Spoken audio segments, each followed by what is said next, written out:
네, 오늘 7장부터입니다. 열왕기상 7장.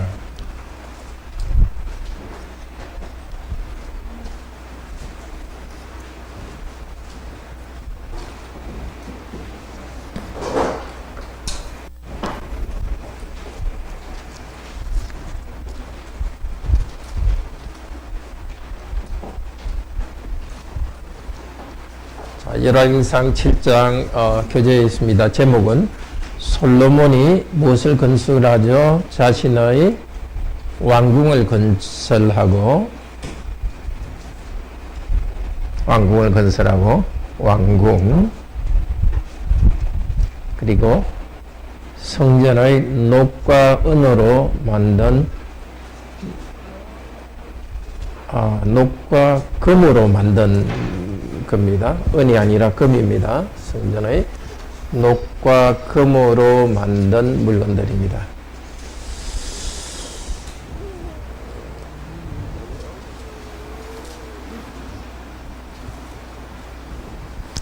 성전 한번 봅시다. 성전이 둘레로 되어 있고 오늘 녹과 금으로 만든 물건들인데 우선 성전을 다시 한번 설명하면은 바깥에 돌로 이렇게 쭉 되어 있습니다. 돌 있고 그 안에 원래 이게 나무로 됐고 나무 위에도 전부 다 금으로 다 이렇게 포장되어 있습니다. 그리고 성전 바깥에는 이렇게 돌아가면서 여기 3층으로 된 그 집이 있습니다. 제가 크기는 정확히 성전 크기는 정확히 기억되지 않는데 아마 여기 13m 이쪽이 되고 이게 아마 거의 26m 정도 되는 겁니다. 성전의 이 안쪽, 우선 성전의 방향은 여기 동쪽입니다. 그리고 저기가 북쪽, 서쪽, 남쪽인데요. 성전의 이 안쪽을 뭐라 그러죠? 지성소, 거룩하고 거룩하다. 홀리 앤드 홀리. 지성소 안에는 여기 천사가 여러분 가지고 있죠. 자료 그걸 보셔야 되고 천사가 이렇게 2명 이렇게 크게 조각되어 있습니다. 높이가 9.5m 되고 옆으로가 날개를 쫙 폈는데 4.5m 굉장히 큰 천사 2명이 조각되어 있고 요 사이에 네모지게 조금 보이죠. 이걸 뭐라 그러죠? 법궤라 그러죠. 이 법궤 안에 모세의 아론의 쌍난 지팡이 또 만나 있었는데 그건 없어지고 십계명만 여기 들어 있습니다. 그리고 여기는 이제 볼 수 있도록 했는데 원래는 이게 방이 따로 되어 있죠. 여기 문이 있고 문도 금으로 되어 있습니다. 자, 이제 그럼 성소 안에 있는 거 요게 뭐냐면은 분향단이라 그럽니다. 금으로 된 분향단이에요. 요쪽도 단이란 요건 제단이라고 그러고 요거는 금으로 된 분향단이라 그럽니다. 여기 바로 지성소 들어가는 입구에 여기 있습니다. 이건 지금 제사장에 써 있고요. 그 다음에 여기 떡상이 있습니다. 이 떡상은 상위에는 떡이 이쪽으로 10개, 여기로 10개, 5개, 10개의 떡이 있습니다. 그 다음에 이 옆으로 뭐가 있죠? 등대가 있죠? 하나, 둘, 셋, 넷, 다섯 있고 이쪽으로 등대가 있습니다. 그러니까 성전 안에 있는 것은 분향단, 떡산, 등대 이렇게 있습니다. 그리고 여기 성전에 들어가는 입구에 이쪽이죠? 입구에 여기 있는 이건 청동으로 된 양쪽 기둥이에요. 이거는 그냥 잘라서 난 거고 양쪽으로 큰 기둥이 있습니다. 이름 야긴과 보아스라는 큰 청동 기둥이 있고요. 그 다음에 성전 뜰입니다. 뜰에 여기 제단이 있고요. 그 다음에 이 큰 걸 뭐라 그러죠? 물이 담긴 큰 거. 바다. 바다처럼 물이 많이 담겨 있다고 바다라고 합니다. 이게 어디 갔지? 바다라고 그럽니다. 바다의 크기가 얼마였죠? 제가 우리 성경부 교재 자료 나눠드린 게 있는데요. 얼마든가요? 어디 메모해놓은 게 있습니까?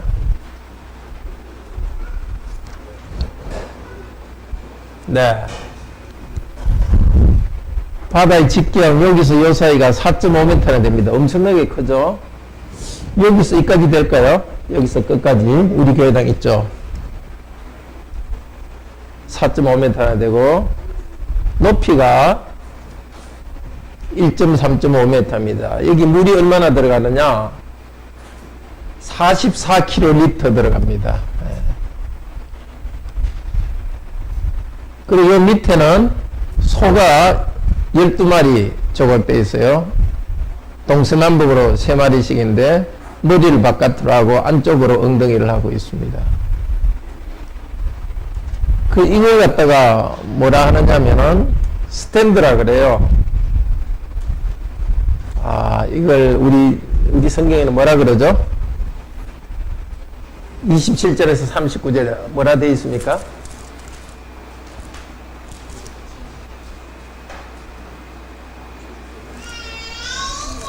예? 수레라 그럽니까? 받침대라 되어 있습니까? 받침수레라 그러죠? 사실은 받침수레라기보다도 물을 담는 겁니다.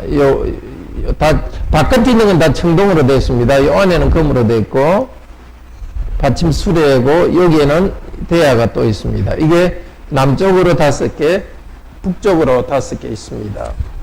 이 받침대는 여기가 1.8m, 가로 세도가 1.8m, 1.8m이고, 높이가 1.3m입니다. 여기에 4개의 바퀴가 있습니다. 아마 이 물은 제사장이 성전에서 이게 뭐죠? 정결례나 아니면 여기 재물을 씻는 데 사용했을 겁니다. 이것도 아마 제사장이 손을 씻는 데 사용했을 거고요. 근데 여기 성전 벽에는 뭐가 조각되어 있죠? 뭐가 조각되어 있죠? 종려나무하고 또 뭐가 조각되어 있죠? 그룹 천사들이 조각되어 있습니다. 여기는 큰 그룹 천사가 2명 있고요. 아까 법궤 이야기했죠. 법궤 위에도 2명의 그룹 천사가 또 조각되어 있습니다. 이게 성전 안에 전부 그룹 천사들이 있습니다. 종려나무가 있고 바깥에 물이 있습니다. 그룹 천사가 이 그룹이라는 것은 그룹으로 모여 있다는 뜻이 아니라 천사의 이름이 그룹이에요. 그룹 천사가 성경에서 제일 처음 어디에 나오죠? 기억나세요? 어디에? 에덴 동산에서 아담과 하와를 쫓아낸 다음에 에덴 동산을 지키는 그룹 천사입니다. 자, 에덴 동산을 지키는 것이 그룹 천사니까 그럼 여기는 뭘 나타낼까요? 에덴 동산을 나타내겠죠? 왜냐하면 에덴 동산 주위로 있었으니까. 에덴 동산에 나무들이 있었습니다.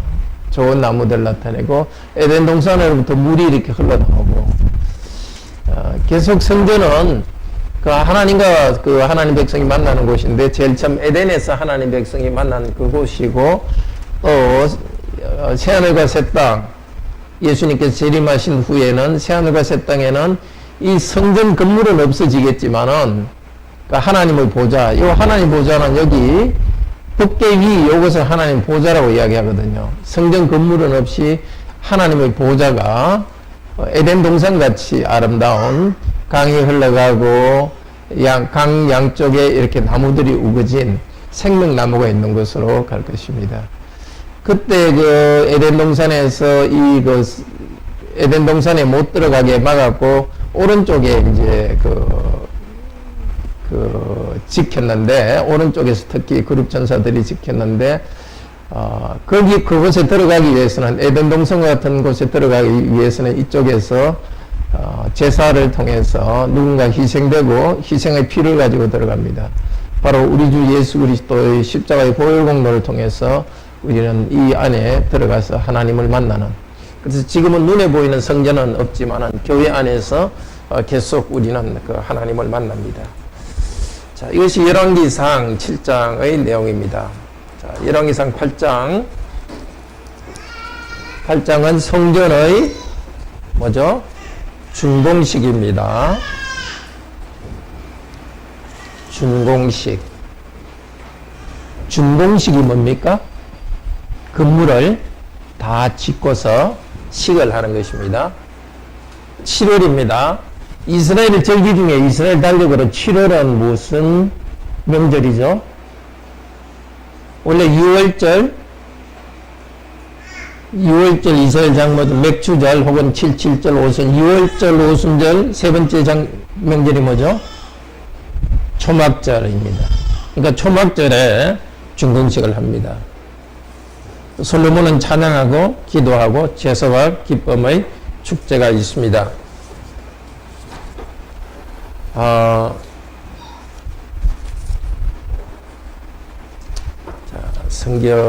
성경부 요약을 보시면서 같이 봅시다. 자, 솔로몬이 이렇게 8장에서 성전을 다 짓고서 이제는 성전 안으로 물건들을 다 이제 드립니다. 특별히 아까 그 언약궤라고 법궤라고 한 것이 바로 언약궤입니다. 그 언약궤를 안으로 다 드립니다. 성전 건물을 만들고 이제 이 안에 이 기구들을 다 드리고 이제 여기 언약궤도 이 안에 드렸습니다. 그리고 나니까 어떤 일이 있었느냐? 8장 10절 11절에 보면은 자, 8장 10절 11절 같이 한번 읽어 봅시다. 8장 10절 11절 읽겠습니다. 시작. 제사장이 성소에서 나올 때에 구름이 여호와의 성전에 가득하며 제사장이 그 구름으로 말미암아 능히 서서 섬기지 못하였더니 이는 여호와 영광이 여호와의 성전에 가득함이었더라. 여호와께서 영광 중에 하나님께서 그 백성과 함께 계신다는 것을 나타내기 위해서 구름이 가득하게 했습니다. 하나님께서 백성들과 그 만나는 곳입니다. 자, 그리고 나서 이제 백성들이 다 모았는데 솔로몬은 어떻게 하느냐? 14절에 보면 백성들을 향하여서 축복합니다. 근데 백성을 향해 축복하는 내용이 15절에 보면은 여호와 하나님을 송축할지라. 백성 여러분에게 복이 있을 것입니다. 말하지 않고 하나님은 찬양받을 뿐입니다. 이렇게 말합니다. 이 송축한다는 것이 축복한다는 말과 똑같아요. 백성을 축복한다는 말과 하나님을 송축한다는 말과 똑같아요. 자, 백성들을 축복하는 것은 사실은 하나님께서 우리의 찬송을 받을 뿐이라고 말하는 것, 그것이 바로 백성을 축복하는 거예요. 좀 신기하죠? 백성을 축복하려면 여러분의 복이 있습니다. 이렇게 말해야 되잖아요.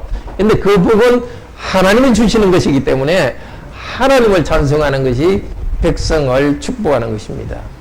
자, 하나님은 이렇게 복된 분입니다. 말하는 것이 백성을 축복하는 겁니다. 오늘 우리가 지금 말씀을 배우고 있고 또 주일 예배 때 설교를 들을 건데 설교는 하나님은 이렇게 복된 분입니다. 이렇게 여러분에게 말씀을 선포할 것입니다. 그것이 바로 여러분에게 축복하는 것과 같습니다.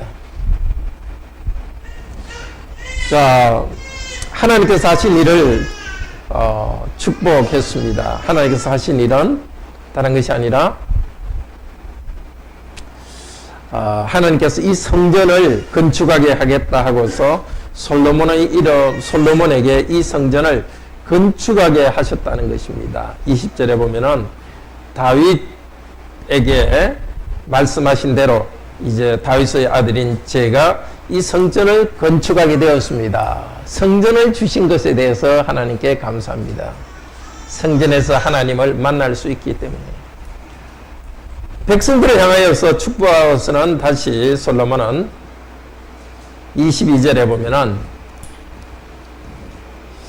이제 제단 앞에 서서 하늘을 향하여 손을 펴고, 그러니까 하나님을 향해서 하는데 회중들과 마주 서서 이게 회중들을 바로 쳐다봤는지, 쳐다본 것이라기보다도 회중들을 뒤로 하고 앞으로 쳐다봤을 수도 있습니다.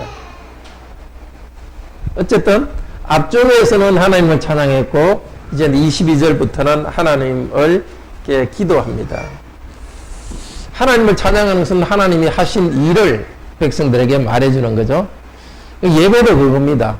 예배도 하나님께서 우리에게 하신 일, 하나님께서 하신 일을 우리가 찬양해야 될 일을 백성들에게 말하는 것이 첫째고, 두 번째는 하나님께 기도하는 것이 예배입니다.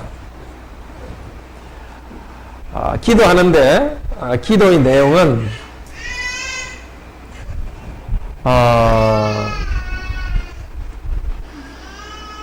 29절에 여호와 하나님께서 이 기도를 들어주시옵소서 하고 나서 29절에 같이 한번 읽어봅시다. 29절 시작. 주께서 전에 말씀하시기를 내 이름이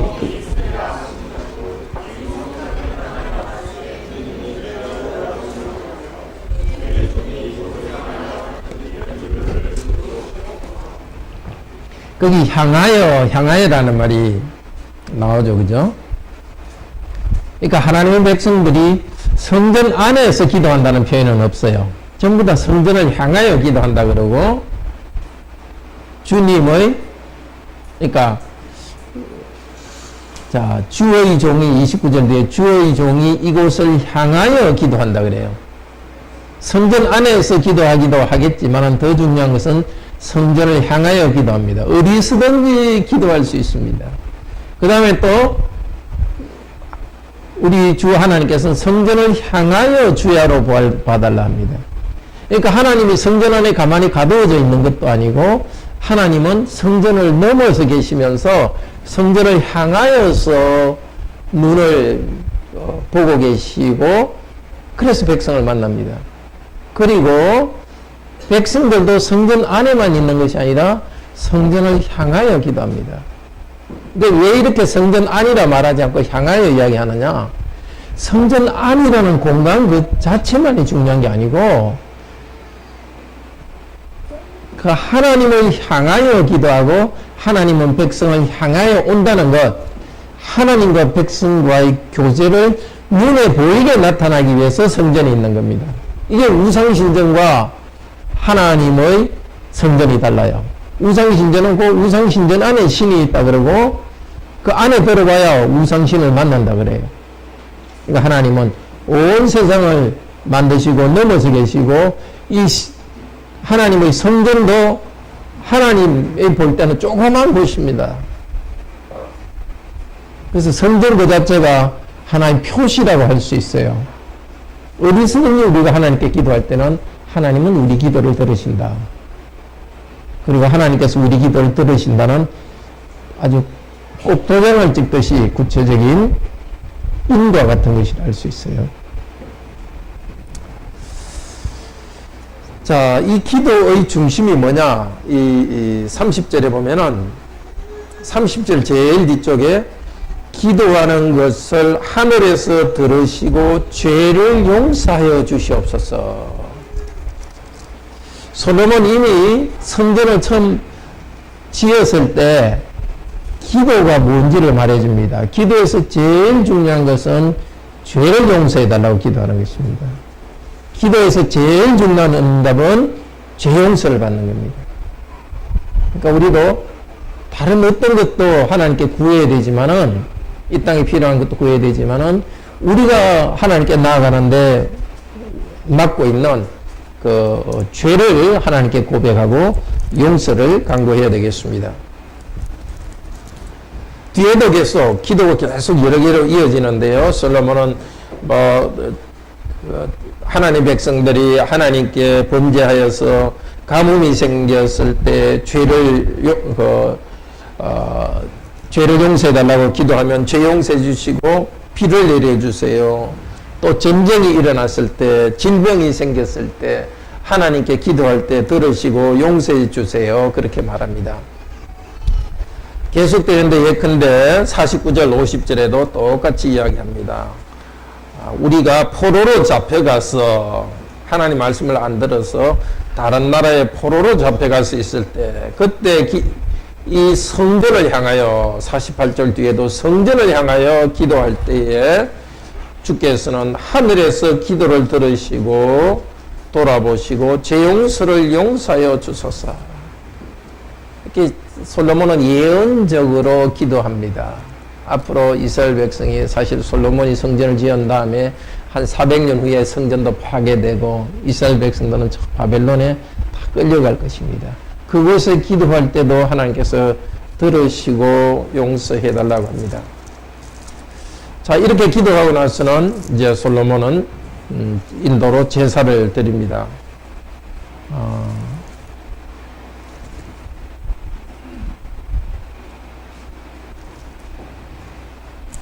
어떤 제사를 드리냐? 64절에 솔로몬이 여호와 앞의 제단에서, 근데 아까 저기 있던 바깥에 있는 놋제단이 있죠?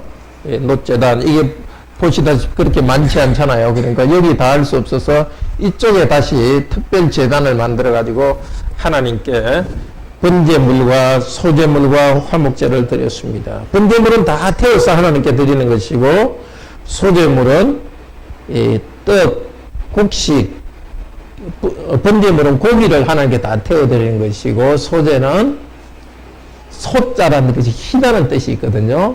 그 곡식을 빵이나 또 밀가루를 하나님께 드리는 것인데, 일부는 하나님께 드리고 그 중에 한 부분은 제사장에게 줍니다. 화목제는 기름만 하나님께 태워드리고 고기는 제사장과 백성이 나눠 먹습니다. 그러니까 잔치고기예요. 백성들이 모두 많이 즐거워하고 먹고 즐거워했습니다. 그러고 나서 마지막 집회는 어떻게 되느냐? 66절 같이 읽어봅시다. 66절. 8째 날에 솔로몬이 백성을 돌려보내며 백성이 왕을 위하여 축복하고 자기 장막으로 돌아가는데, 여호와께서 그 종 그의 백성 이스라엘에게 베푸신 모든 은혜로 말미암아 기뻐하며 마음에 즐거워하였더라. 성전이 건축된 것은 축복의 시간이었습니다. 솔로몬은 백성을 축복하면서 하나님을 축복하고 찬양하고, 또 백성들은 돌아가면서 왕을 축복합니다. 이 축복이 가득한 것이 구약 성도들의 모임이었습니다. 축복이 가득하고 기뻐하며 즐거워하며 떠났습니다. 오늘 우리가 이렇게 예배로 모였는데 구약의 성전이 오늘 우리 성도들의 모임이지 않습니까? 오늘도 우리 성도 모두가 하나님 주신 축복, 복된 것을 우리를 향해서 하신 일을 듣고 하나님을 참 찬양하고 우리들끼리도 서로 축복하며 기쁨으로 돌아가기를 바랍니다. 자, 9장 제목 봅시다. 성전 건축 후 기도하고 하나님이 나타나서 언약의 괄호안에 축복과 저주를 선언.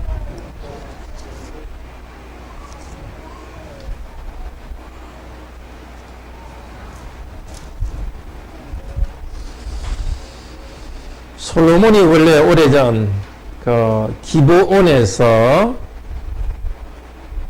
산당에서 제사했을 때 하나님께서 나타나셔서 내가 너에게 지혜를 주고 또 부유함도 주겠다 이렇게 했는데, 다시 나타나셔서 말합니다. 솔로몬이 지혜와 부유함을 받은 이때에 성전을 한 다음에 하나님께서 나타나셨습니다. 아까 8장에 솔로몬이 하나님께 쭉 기도했죠. 우리가 이곳을 향해 기도할 때 기도를 들으시옵소서 기도했는데 하나님께서 응답하십니다. 응답하신다는 하는 내용이 뭐냐? 4절 5절에서 내가 내 이름을 이곳에 두겠다 하시면서, 그 말은 너희가 내 이름을 부를 때 내가 너희와 만나겠다 이 뜻이죠. 그리고 무슨 이야기를 하느냐? 4절에 보면 내 말을 잘 지키면은 영원히 너희 왕국이 견고하게 하겠다. 그러니까 하나님이 은혜로 다윗 왕국을 세웠고 성전을 주셨는데 이스라엘 백성들은 의무가 있습니다. 그들은 바로 하나님 주신 말씀을 지켜야 됩니다. 그러면 복을 주실 것입니다. 그렇지만 지키지 아니하면은 7절에 보면은 내가 건축한 이 성전이라도 던져버릴 것이다. 그러니까 성전 건물이 중요한 것이 아니라 하나님께 순종하며 예배하는 것이 중요합니다. 그래서 하나님께서는 언약을 맺으신 다음에 순종할 때는 복을 내리시지만 불순종할 때는 매를 드시는 것, 이것이 하나님 언약의 두 가지 부분입니다. 언약에는 축복이 있고 잘못할 때는 벌, 언약적 저주가 있다는 것을 선언합니다. 자, 9장은 이어서 솔로몬이 아주 번성했던 이야기를 합니다. 건축을 많이 했고, 그리고 건축을 위해서 여러 일하는 사람들을 모아서 일을 시켰는데, 이 건축하는 일에서 직접 일꾼들은 가나안 민족 중에 살아남은 사람들이고, 이스라엘 민족은, 이스라엘 백성은 감독하는 일을 했습니다. 자, 10장은 솔로몬의 제목 읽어봅시다. 솔로몬의 과라운의 지혜와 부유.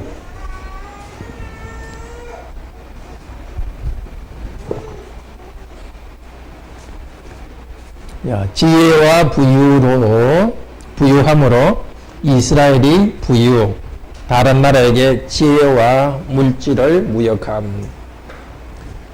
여러 나라 사람들이, 왕들이 솔로몬의 지혜와 부유함을 듣고서 솔로몬에게 왔습니다. 그 중에 하나가 스바야 왕. 스바는 저쪽 이스라엘 남쪽 그 아라비아 사막, 아라비아 쪽에 있는 사막이 아니라 아라비아 쪽에 있는 나라인데, 많은 향품과 많은 물건을 들고 왔습니다. 일종의 조공무역이에요. 나라끼리 이렇게 바치고 또 자기들이 필요한 것을 가져갑니다. 그리고 솔로몬이 만든 그 왕궁과 성전의 여러 것들을 보고, 또 솔로몬의 관리들이 입은 그 옷도 체계적으로 입고 있는 것을 보고서 깜짝 놀랐습니다. 그리고 나서 8절에 뭐라 그러냐? 8절 9절, 10장 8절 9절 같이 읽어봅시다. 복되도다 당신의 사람들이여, 복되도다 당신의 이 신하들이여, 항상 당신 앞에 서서 당신의 지혜를 들음이로다. 당신의 하나님 여호와를 송축할지로다. 여호와께서 당신을 기뻐하사 이스라엘 왕위에 올리셨고, 여호와께서 영원히 이스라엘을 사랑하심으로 당신을 왕으로 삼아 정의와 공의를 행하셨도다 하고. 자, 솔로몬의 부유와 또 솔로몬의 지혜를 듣고서 누구를 복되도다 합니까? 솔로몬의 백성, 이스라엘 백성들이 복되다고 하고, 9절에서는 여호와를 송축할지도다 하는데, 이 송축하는 말도 원래 복되도다 하는 말입니다. 자, 이방 나라 왕도 하나님의 나라가 번성하는 것을 보고 하나님의 백성이 얼마나 복된가를 감탄하고, 이 복을 주신 하나님께 참으로 복된 분이고 찬양할 분이라고 찬양하게 됩니다. 오늘도 마찬가지입니다. 우리들이 하나님 말씀대로 살아갈 때 이 땅에서 고난도 받습니다. 그렇지만은 하나님 말씀대로 살아갈 때는 우리가 지혜롭게 살아갑니다. 가정에 헌신할 때 믿지 않는 사람들의 가정과 비교할 수 없는 가정이 안정되고 자녀들이 단정하게 자라지 않습니까? 그것을 볼 때 믿지 않는 사람들이 참 복되다고 하고, 우리가 믿는 하나님을 복되다고 합니다. 우리들이 하는 물질 생활, 또 직장에서 성실하게 일할 때, 힘든 일도 우리가 직분과 사명으로 다할 때 믿지 않는 동료들이 참 우리의 삶이 복되다 하고 우리의 하나님을 복되다고 인정합니다. 그렇게 해서 전도가 되는 것입니다. 자, 솔로몬의 부유를 여러 가지 이야기를 하는데요. 이제 스바용은 돌아갈 때 솔로몬은 많은 것을 줬습니다. 그 사람들이 스바용이 가져온 것에 반대 급부로 물건도 줬고 또 더해서 줬습니다. 10장 계속해서 솔로몬의 부유를 이야기합니다. 금, 그리고 솔로몬의 왕의 그 왕좌는 뭘로 만들었다 그러죠? 상하로 만들었다. 코끼리 상하로 다 만들었습니다. 그 솔로몬의 왕궁에 걸어서 전부 뭘로 썼다고요? 은은 하나도 없고 금으로만 썼습니다. 말도 많이 모았습니다. 하나님 주신 복이죠. 그렇지만 솔로몬이 잘하기만 했을까요? 그렇진 않습니다. 신명기 17장에 보면 하나님께서 솔로몬 시대 한 400~500년 전에 말씀하셨어요. 앞으로 왕이 이스라엘에 생길 때는 왕은 아내를 많이 두지 말라. 왕은 금은을 많이 두지 말라. 왕은 말을 두지 말라 그랬어요. 근데 이제 11장에 보면 아내를 많이 둡니다. 하나님께서 복 주셨으니까 부유함도 있고 말을 두지만 이미 솔로몬은 지나치게 탐욕으로 나가고 있습니다. 하나님께 복 주신 것이 오히려 탐욕 때문에 솔로몬을 타락시킵니다. 11장 제목 읽어봅시다. 솔로몬의 이방 결혼과 우상 숭배.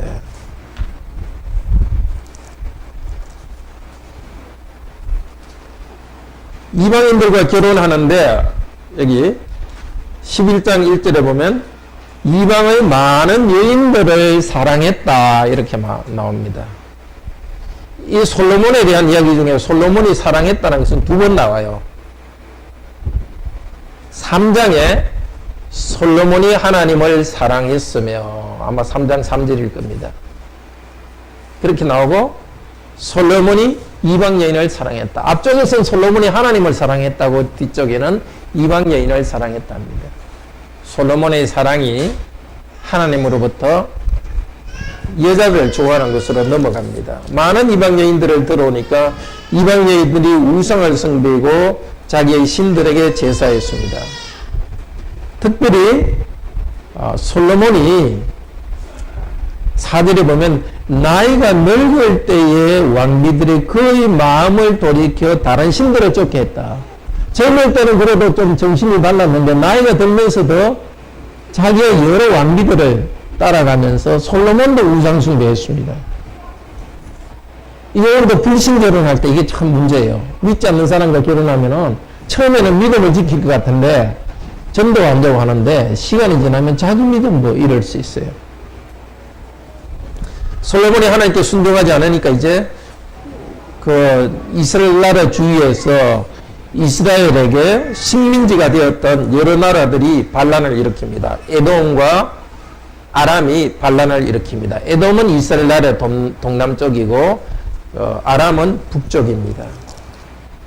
복을 빼앗깁니다. 자, 12장 제목 읽어봅시다. 이스라엘의 괄호 안에 분열과 죄, 분열입니다. 분열과 죄, 남유다 르호보암의 독재, 북이스라엘 여로보암의 우상 숭배. 자, 이스라엘은 이제 솔로몬이 이제 죽습니다. 죽고 나서 이제 아들 르호보암이 왕이 되었습니다. 근데 르호보암이 왕이 됐는데 백성들이 대표가 르호보암한테 왔어요. 당신의 아버지는 건축공사 많이 한다고 우리 힘들게 했으니까 당신은 좀 힘들지 않게 해주세요. 그랬더니 르호보암이 뭐라고 대답했어요? 아버지 때보다 훨씬 힘들게 하겠다. 그러니까 백성들이 마음이 돌아서 가지고 누구? 여로보암이라는 사람을 왕으로 세웠어요. 그래서 이스라엘 딱 이제 남북 분단이 되었습니다. 그래서 남쪽은 다윗의 후손, 그러니까 솔로몬과 솔로몬의 아들 르호보암이 계속 왕을 계승하고, 북쪽은 이제 이스라엘 백성 아닌 사람이, 다윗의 자손 아닌 사람이 왕을 계속 있습니다. 자, 이 뒤부터는 이제 성경을 볼 때 말을 잘 읽어야 돼요. 이스라엘이라는 말은 이제는 북쪽 이스라엘만 말해요. 유다라는 말은 남쪽 유다만 말합니다. 혼돈하면 안 돼요. 이스라엘 전체를 이스라엘이라고 말하기도 하고 북쪽 이스라엘을 이스라엘이라고 말하기도 합니다. 왕 이름도 혼돈되죠. 남쪽 유다는 르호보암, 북쪽 이스라엘은 여로보암, 혼돈 안 되려면 이스라엘은 여로보암이다. 이음으로 시작되는 이스라엘은 여로보암이다. 그렇게 외우고 남쪽 유다는 로보암이다. 자, 오늘 여기 표 나누어진 거 있죠? 요걸 가지고 앞으로 이제 이번 주일에 성경 읽을 때는 요걸 가지고 남쪽 북쪽 왕들의 이야기를 읽으시기 바랍니다. 기도합시다. 자비로우신 하나님, 이스라엘 백성에게 성전을 주셔서 그곳에 하나님의 이름을 두시고 하나님 이름을 부르면서 하나님과 만나게 했습니다. 오늘도 우리에게 교회를 주셔서 하나님 말씀을 듣고 또 기도하며 하나님 만나게 하셔서 감사합니다. 우리 안에도 계속 솔로몬처럼 하나님 주신 복 때문에 우상 숭배하는 경향들이 자꾸 생깁니다. 오늘도 예배 가운데 우리 안에 있는 우상들을 버리고 오직 하나님을 향해 우리 마음이 나아가고 하나님을 찬양하게 하소서. 주 예수 그리스도 이름으로 기도드립니다. 아멘.